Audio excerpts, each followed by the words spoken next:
Un conseil, madame, un conseil, monsieur, mangez. Y'en a qui prennent un petit coup, moi je mange. Y a-t-il un pilote dans l'assiette ?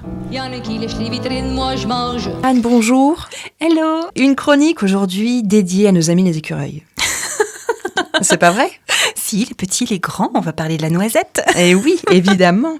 La noisette qui nous rappelle une certaine chanson. Mais oui, ce petit chemin qui sent la noisette. Je l'adore et je la trouve tellement joyeuse. Et puis, c'est une chanson qui parle beaucoup de sensorialité. Elle est gourmande, elle est pétillante. Et tout comme la noisette. Voilà, c'est une petite graine sympathique. Une chanson de Mireille. Voilà, d'une chanteuse qui s'appelle Mireille, qu'elle a coécrite avec Jean Nohain. Alors, est-ce qu'on peut commencer peut-être, Madame la diététicienne, par les compositions nutritionnelles de la noisette ? Mais avec plaisir, très cher. Alors, la noisette, c'est une graine oléagineuse, donc forcément, elle contient des acides gras. C'est son principal constituant. Quand on regarde, voilà, il y a 57% de lipides dans la noisette. Il y a que 7% de glucides, donc elle est assez pauvre en glucides. Et on a quand même 17% de protéines, donc elle est assez bien pourvue en protéines. C'est pour ça aussi que notamment dans des alimentations végétariennes, c'est un complément intéressant comme les autres graines oléagineuses. Alors, on va revenir de plus près sur ces lipides, parce que dans les lipides, qui sont les graisses, on a différentes variétés de graisses. On a les graisses saturées, comme on va trouver dans le beurre, dans l'huile de coco ou de palme. On a les graisses monoinsaturées, comme les oméga 9 de l'huile d'olive. Et puis, on a les polyinsaturées, parmi lesquelles les oméga 3. La noisette, elle est particulièrement riche en monoinsaturés. D'ailleurs, en acides oléiques, c'est-à-dire les oméga 9, qu'on va retrouver également dans l'huile d'olive. Dis donc, si je savais pas qu'il y avait tous ces lipides-là... On aura l'occasion d'en reparler avec bonheur. Donc la noisette, elle est aussi assez riche en fibres alimentaires, il y a à peu près 12%. Et puis elle va contenir beaucoup de minéraux, comme le manganèse, le cuivre. Elle est riche en vitamine E, qui est une vitamine super antioxydante. Elle contient pas mal de magnésium. Et puis aussi, elle se défend bien côté phosphore et côté zinc. Voilà, donc elle est plutôt reminéralisante. Elle est complète, cette noisette. Elle est complète, c'est petite mais costaude. Alors, en France, le PNNS, pour les non-initiés, Plan National Nutrition Santé, c'est-à-dire manger, bouger, etc., va recommander depuis peu la consommation quotidienne d'une poignée de fruits à coque non grillés, non salés, justement parce qu'ils ont ces super propriétés. Voilà. Dis donc, ça c'est la nouveauté de l'année. Tout à fait, et c'est une très bonne chose parce que jusqu'à encore récemment, c'était des aliments qui étaient diabolisés parce que ça apporte du gras, donc c'est mauvais, ça fait grossir, à l'époque où on diabolisait le gras.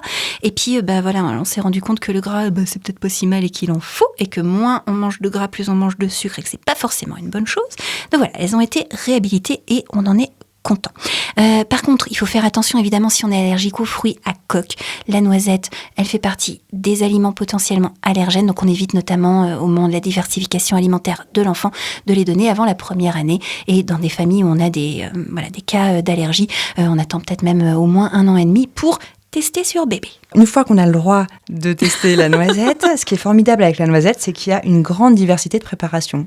Absolument. Alors déjà, on aime la noisette parce que sa saveur, elle est juste sublimement gourmande.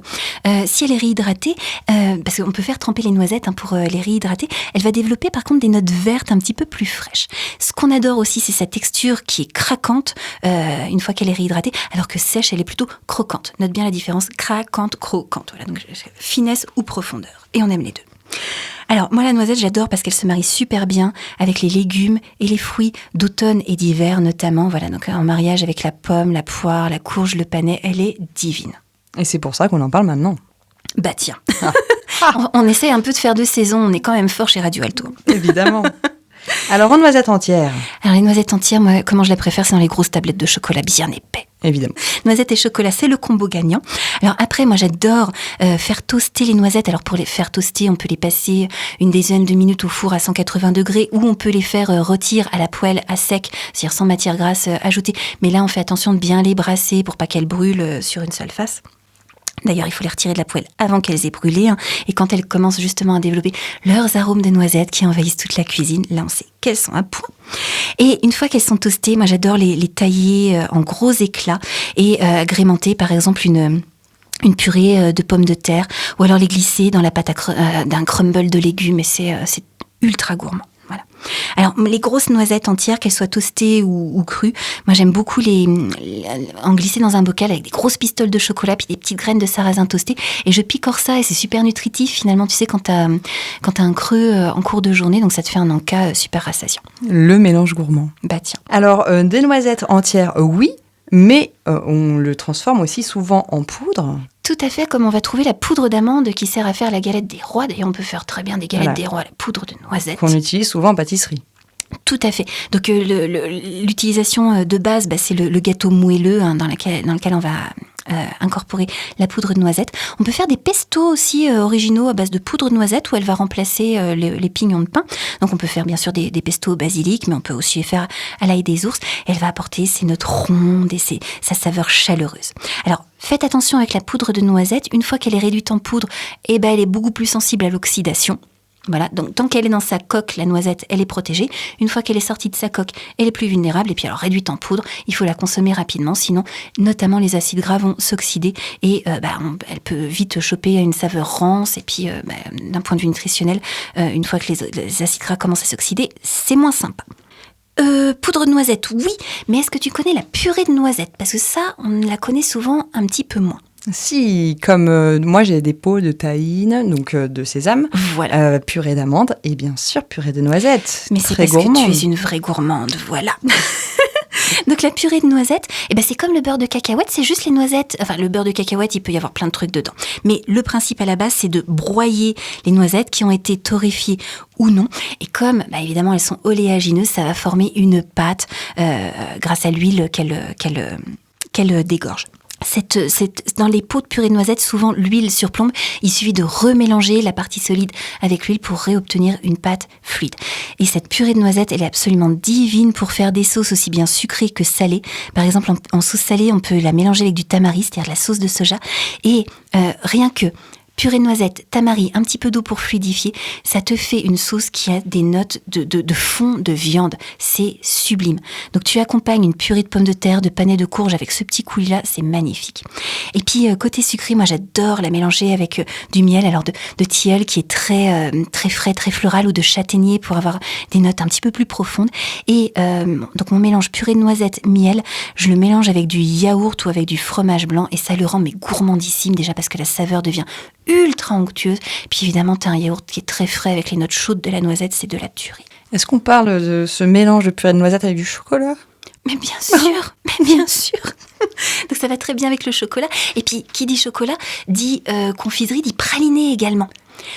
Voilà. Et bien sûr. Et le praliné, en fait, c'est un mélange de noisettes et de sucre qu'on a fait caraméliser. Alors, des fois, on trouve aussi des pralinés mélange noisettes-amandes, des pralinés pure amandes, des pralinés pure noisettes. Bref, pour le praliné pure noisette, donc tu as des noisettes, du sucre qu'on fait caraméliser et ensuite qu'on va broyer pour former une pâte. Et évidemment, même principe que la purée de noisettes, comme c'est huileux, ça forme cette pâte souple.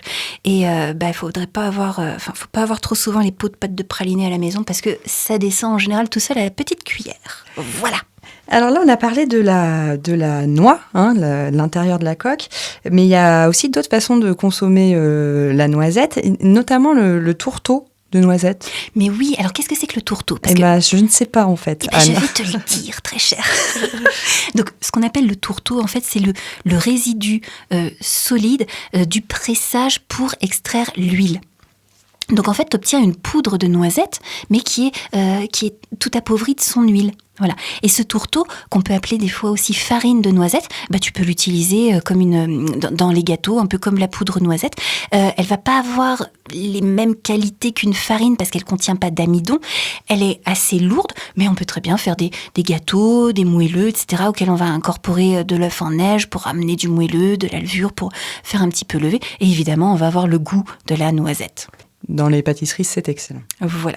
Alors, comme on en est aux bizarreries, savais-tu qu'on peut consommer même les jeunes feuilles de noisetier ?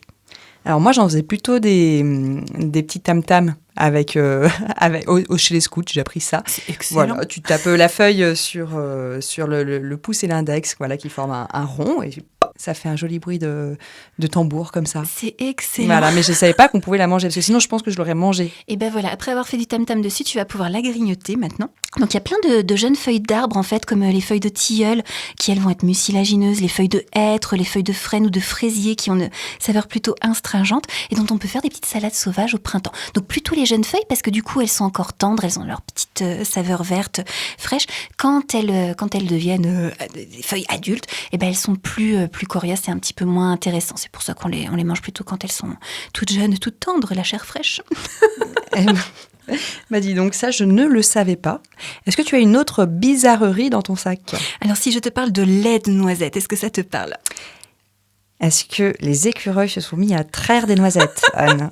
Est-ce que c'est ça que tu es en train de me dire? Oh, l'image est juste géniale, écoute. Alors comment on fait pour traire les noisettes?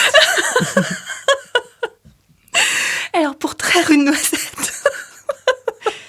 Pour traire une noisette... Non, mais je vais pas y arriver. Non, mais si je vais explique-nous, Anne, je suis très curieuse. Alors, on disait tout à l'heure qu'on peut réhydrater les noisettes. Voilà, donc on va les réhydrater dans un volume d'eau. Et une fois que la noisette est réhydratée, on va pouvoir la mixer avec de l'eau et ensuite on va filtrer pour récupérer la matière sèche et du coup on obtient une boisson à l'aspect laiteux. C'est pour ça qu'on parle d'un lait de noisette. On va appeler ça boisson végétale à la noisette parce qu'évidemment ça n'a pas les mêmes propriétés qu'un lait animal.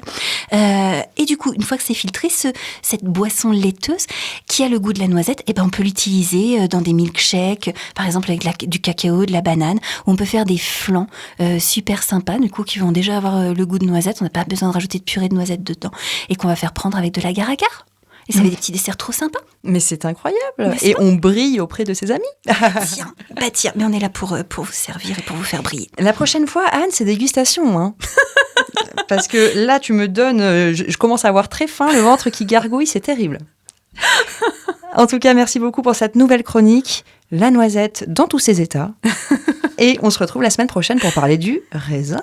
Avec plaisir, très cher. Belle journée à tous.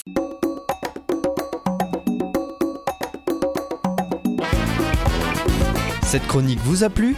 Alors participez-y en posant vos questions à Anne-Claude à l'adresse contact@radioalto.info.